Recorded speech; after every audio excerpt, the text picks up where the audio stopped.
بسم الله الرحمن الرحیم. خوږو ملګرو خدای دې وکړي ټول روغ جوړ یو.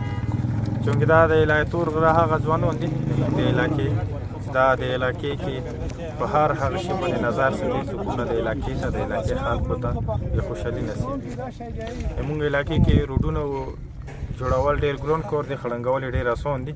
دلته ټیکادار اول دا کوشش کوي چې زه چېرته هم ټیکای څنګه په کمیشن د لارې وي که د بیلو د لارې چې زه یې واخلم.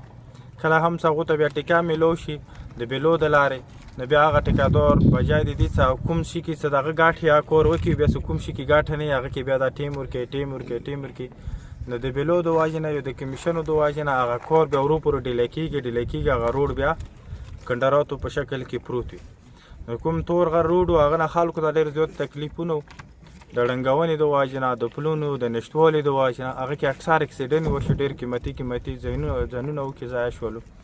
او بیا په دغه خلاف بیا یې موږ د علاقې څوڅوره ځوانانو هغه راپاڅېدلو څېره کوي ټیکادار ته ټیکا میلاو دی په کار بیسیک بنیادي کارونه اخذ وکړي. بهرحال ټیکادار دا خبره کوي چې مانه 4 کروړه خسي بل مانه 5 کروړه خسي دي.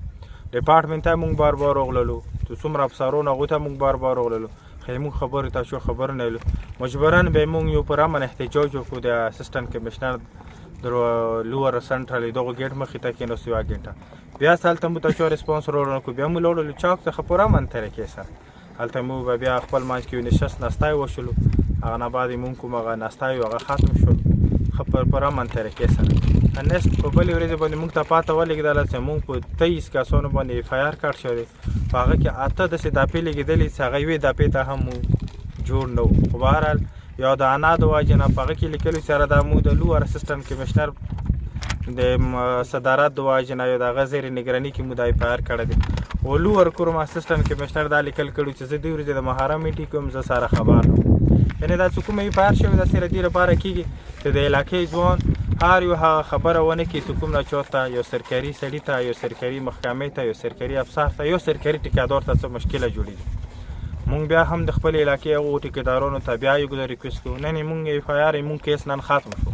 اول د جج صاحب هم شکر ادا وکړو، هغوی مونږ کیس ختم کړل. خو بیا مو هغه ټیکادار ته دغه نه بیا یو ریکویسټ وکړو ته هېڅکله به هم داسې ونه شي چې ته د مو علاقې کې کار کوې د کمیشن د لارې یا د بیلو د لارې ته به کار خراب وکړې او دا ځوانان به خاموش نه اوسي. مو به هېڅکله هم خاموش نه کړو. او د علاقې هر ټیکادار ته یو چې په علاقې کې کار کوي بیلو یې مه خله، چې بیلو یې خلې دا ځوانان به خامخا تاسو مخنیوی کوي انشاءالله که وبي که نه. مننه، خوشحاله اوسئ.